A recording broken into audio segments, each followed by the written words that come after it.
late spring of 2007, 38-year-old Teresa Smith's body was found in a Paulding County field. It appears that the Indiana woman had been executed, but there were few clues available. Recently, the Attorney General's Cold Case Unit asked our 11 Investigates team for help.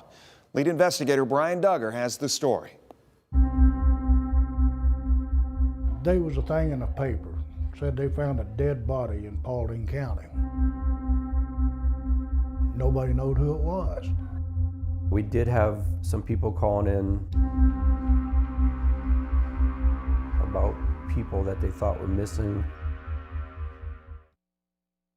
Mom would wait till late to do up diapers and formula and stuff, and I was working at Henry's Drive-In at the time.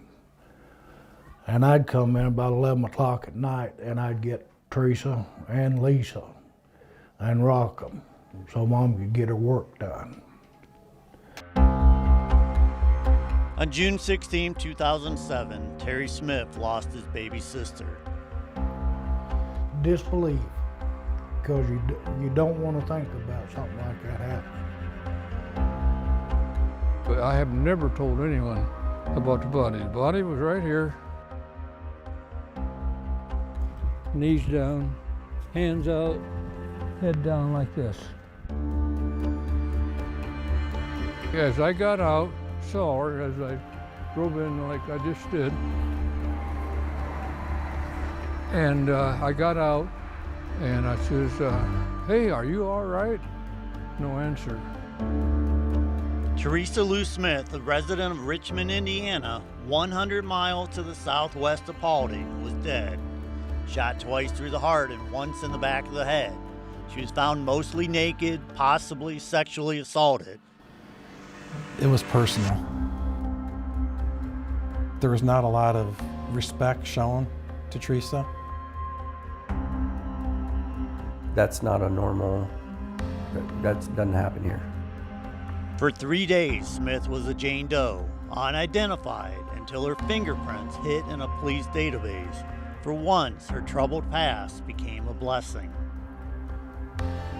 And after graduation, she just went totally wild. You couldn't get around her. She didn't come around the family. If we had big supper or dinner or anything, she wasn't there. She was in Richmond running with her buddies. Everybody in the family knew this was going to happen. But everybody in the family was praying that it wouldn't. That family includes 6 brothers and sisters. That lifestyle included pills, other drugs, and alcohol. I don't care what she did, who she was, or what she was doing. She didn't deserve to be killed like that. The last night she was seen was at a small party in Richmond. I think they were drinking on the porch or something down there, and a car pulled up. She recognized who they were, walked to the car, got in the car. I think there was a brief description of the car at that time from what the witness could recall, and then they've never seen her again after that.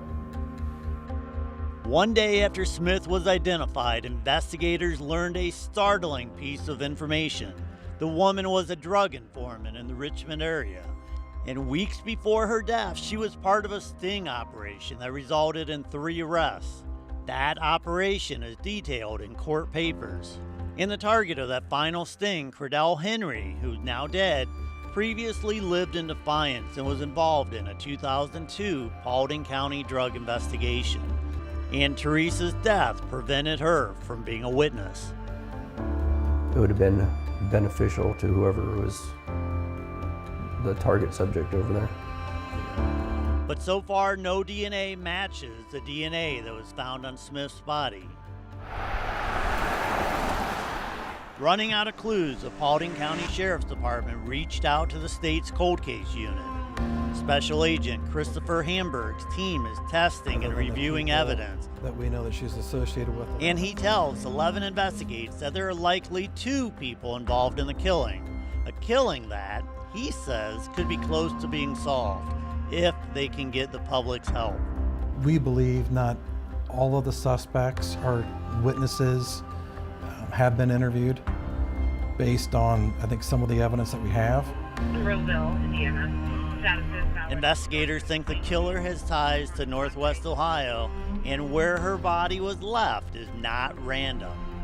We're thinking somebody wanted to get rid of her and brought her clear up here to do it. We just didn't know why at that time.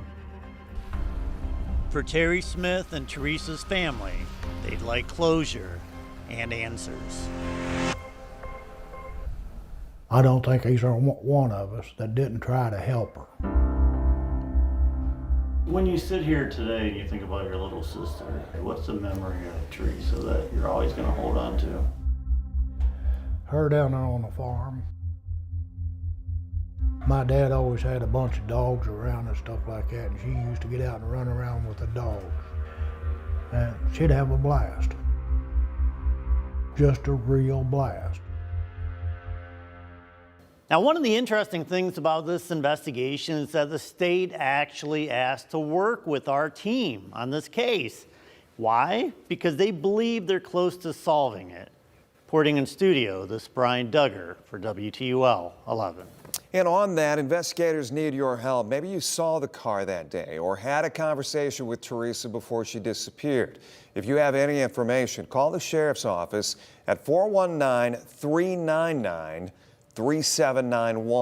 You can find much more information about Teresa's story on our website, WTOL.com, or you can watch other cold case investigations on our WTOL 11 YouTube page.